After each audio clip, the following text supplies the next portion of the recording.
সকলোকে আমি তেওঁলোকক সহায় সহযোগিতা আগবঢ়াবলৈ অনুৰোধ জনাইছোঁ যিহেতু আমাৰ এই সমন্বয় সংঘতে তেওঁলোকে শিকি আছে আৰু সেয়েহে তেওঁলোকক উৎসাহিত কৰিবৰ বাবে মই প্ৰথমতে হাততালিৰে তেওঁলোকক এটা সম্বৰ্ধনা জনাবলৈ সকলোকে অনুৰোধ জনাইছোঁ আমাৰ সভাত উপস্থিত থকা আৰু আমাৰ প্ৰশিক্ষক ইয়াতে আছে তেখেতক আৰু মঞ্চলৈ মাতিছোঁ আমি আৰু তেখেত হ'ল গণেশ গুঞ্চল আৰু তেখেতকো আমি এটা উষ্ম হাত চাপৰিৰে আদৰণি জনাওঁ যিহেতু আমাৰ উঠি অহা জানে আপোনালোকে আমাৰ যিটো চেল্ফ মানে তেওঁলোকে কৰিছে আৰু সেয়েহে আমি সকলোকে শুভকামনা জনাই তোমালোকৰ অনুষ্ঠান আৰম্ভ কৰিবলৈ কৈছোঁ ধন্যবাদ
সকলোকে আমি হাততালি দিবলৈ অনুৰোধ জনাইছোঁ যেহেতু কণ কণ শিক্ষাৰ্থীসকলে ইমান ধুনীয়াকৈ কৰি আছে আপোনালোকে উৎসাহিত কৰক হাততালি দিয়ক হাততালি মাৰি থাকিলে তেওঁলোকে কৰিবলৈ ভাল পাব হাততালি দিয়ক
ধন্যবাদ আমি সকলো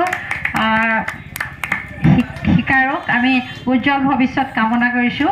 আৰু অহা বছৰ আমি যে ইয়াতকৈ ধুনীয়াকৈ দেখিবলৈ পাম তাৰে কামনা কৰিছোঁ আৰু সকলোকে আমি সাৰ্বজনীন শ্ৰী শ্ৰী দুৰ্গা পূজা সমিতিৰ তৰফৰ পৰা উজ্জ্বল ভৱিষ্যত কামনা কৰিছোঁ